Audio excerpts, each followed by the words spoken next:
အမေစုခင်ဗျာမိကွန်းနံပါတ်2အနေနဲ့အမေစုဦးဆောင်တဲ့21ရာစုပင်လုံညီလာခံကြီးစတင်ဆောင်ရွက်ချိန်မှာပြည်သူအလုံးမျှော်လင့်ချက်ရောင်ကြီးတန်းပြီးဟုအားတက်ခဲ့ကြပါတယ်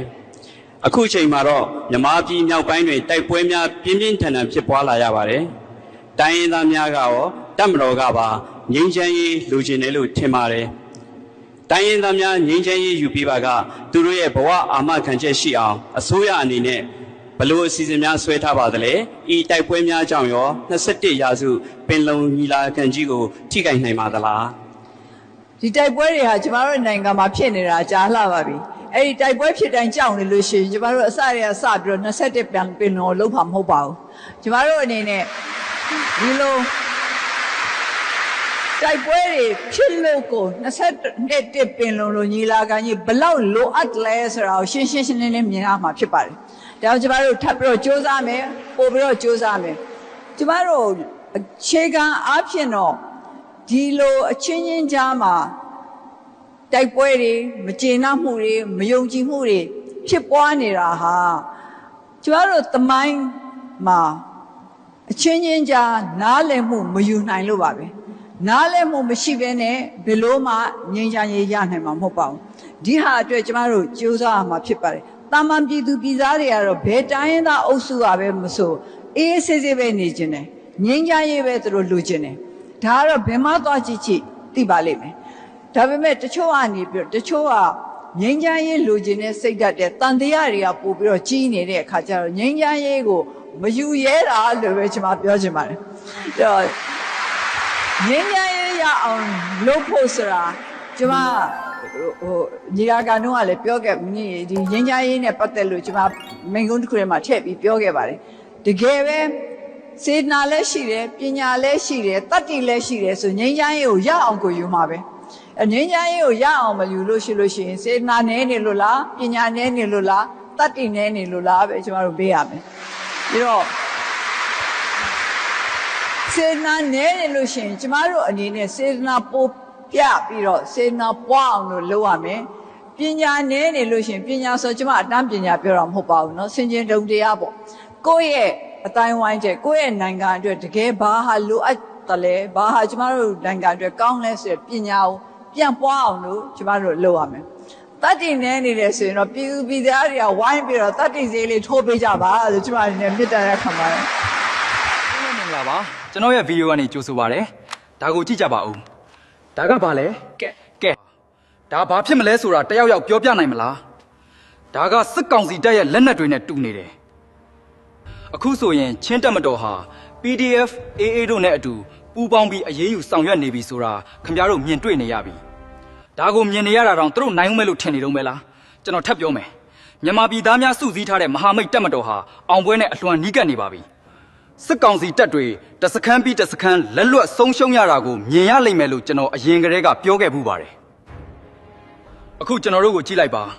ကျွန်တော်တို့အတူတကွလက်တွဲလှုပ်ဆောင်နေကြပြီစစ်ကောင်စီအနေနဲ့ကျွန်တော်တို့ကိုဘလို့မှမအောင်နိုင်တော့ပါဘူးလွတ်မြောက်ရေးလမ်းစဉ်မှာချင်းတပ်မတော်ကကျွန်တော်တို့နဲ့အတူပူးပေါင်းလာတာကိုတကယ်ပဲကျေးဇူးတင်ပါတယ်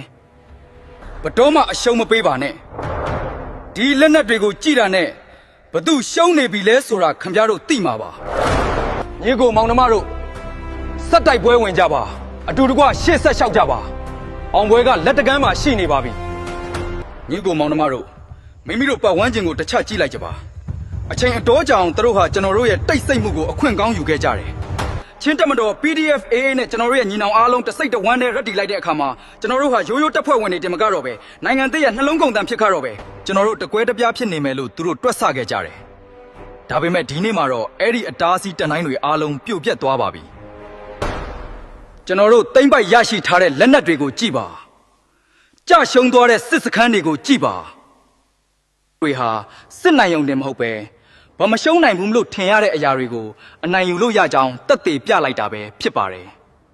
ပင်ပန်းနေသူတွေရှိရင်မိမိရဲ့ညီနောင်ကိုမှီတွယ်ပါကြောက်ရွံ့နေသူတွေရှိရင်ကျွန်တော်တို့ရဲ့ညီညွတ်မှုမှာအင်အားရှာပါစစ်ကောင်စီဟာအတိတ်ကအရေးဆိုးအတွက်တိုက်ပွဲဝင်နေတာဖြစ်ပြီးကျွန်တော်တို့ကတော့အနာဂတ်ရဲ့အလင်းရောင်အတွက်တိုက်ပွဲဝင်နေတာပါသူတို့မှာကြည်စံတွေရှိပေမဲ့ကျွန်တော်တို့မှာအမှန်တရားရှိတယ် သူတို့မှာကြောက်ရွံ့မှုရှိပေမဲ့ကျွန်တော်တို့မှာလွတ်လပ်မှုရှိတယ်မရက်တန့်လိုက်ပါနဲ့စိတ်ဓာတ်မကြပါနဲ့ကျွန်တော်တို့အတူတကွရှောက်လန်းတဲ့အခါမြေပြင်တောင်တုံဟိန်းသွားတယ်ဆိုတာကိုကျွန်တော်တို့တက်သေးပြပြီးပါပြီအောင်ပွဲဆိုတာညီညွတ်သူတွေအတွက်သာဖြစ်ပါတယ်ကျွန်တော်တို့ဗမြန်မာပြည်သားများစုစည်းထားတဲ့မဟာမိတ်တက်မတော်အကြောင်းပြောတဲ့အခါဒါဟာနာမည်တစ်ခုတည်းမဟုတ်ပါဘူးနောက်9နှစ်မှာကျွန်တော်တို့ဟာပုံအောင်နေကြမှာမဟုတ်တော့ဘူးကျွန်တော်တို့ကိုယ်တိုင်ဥဆောင်နေကြမှာပါမြင်မာတဲ့တောင်တန်းတွေကနေနက်ရှိုင်းတဲ့ခြိုက်ဝမ်းတွေအထိကျွန်တော်တို့ကိုယ်တိုင်ဖန်တီးပုံဖော်မဲ့မြန်မာနိုင်ငံတစ်ကိုမြင်အောင်ကြည့်ပါကျွန်တော်ခင်ဗျားတို့ကိုတခုလောက်စိတ်ကူးကြည့်စေခြင်းတယ်နောက်ထပ်9နှစ်အကြာကိုမြင်အောင်ကြည့်လိုက်ပါတပြည်လုံးအနှံ့အပြားကညီကိုမောင်နှမတို့ရဲ့မပြိုကွဲနိုင်တဲ့စုစည်းမှုအင်အားကိုပြောတာဖြစ်ပါတယ်တပြည်လုံးအနှံ့အပြားကညီကိုမောင်နှမတို့ရဲ့မပြိုကွဲနိုင်တဲ့စုစည်းမှုအင်အားကိုပြောတာဖြစ်ပါတယ်ကျွန်တော်တို့စုစည်းနေတဲ့ဘယ်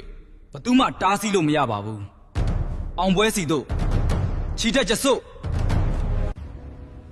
ဒီနေ့ရဲ့ခက်ခဲပင်ပန်းမှုကိုပဲမကြည့်ပါနဲ့မနှက်ဖြန်ရဲ့အောင်ပွဲကိုမြင်အောင်ကြည့်ပါဒီနေ့ခင်ဗျားတို့လှမ်းလိုက်တဲ့ခြေလမ်းတိုင်းဟာနောက်9နှစ်မှာခံစားရမယ့်လွတ်လပ်မှုအတွက်အုတ်မြစ်တစ်ခုစီပါပဲဒီလမ်းကရှည်ရပေမဲ့ကျွန်တော်တို့ဟာနောက်ပြန်လှည့်လို့မရတဲ့အောင်ပွဲလမ်းပေါ်ကိုရောက်နေပါပြီအတူတကွရှေ့ဆက်လျှောက်ကြပါကျွန်တော်တို့ပြိုလဲသွားမယ်လို့သူတို့ထင်နေချိန်မှာကျွန်တော်တို့ကအတူတကွရဲရဲဝံ့ဝံ့ရက်တီခဲ့ကြလို့တနိုင်ငံလုံးကိုကျွန်တော်တို့ထိန်းချုပ်နိုင်မှာဖြစ်ပါတယ်ကျွန်တော်တို့စုစည်းနေသည်၍ဘယ်သူမှတားဆီးလို့မရပါဘူးအောင်ပွဲစီတို့ချီတက်ကြစို့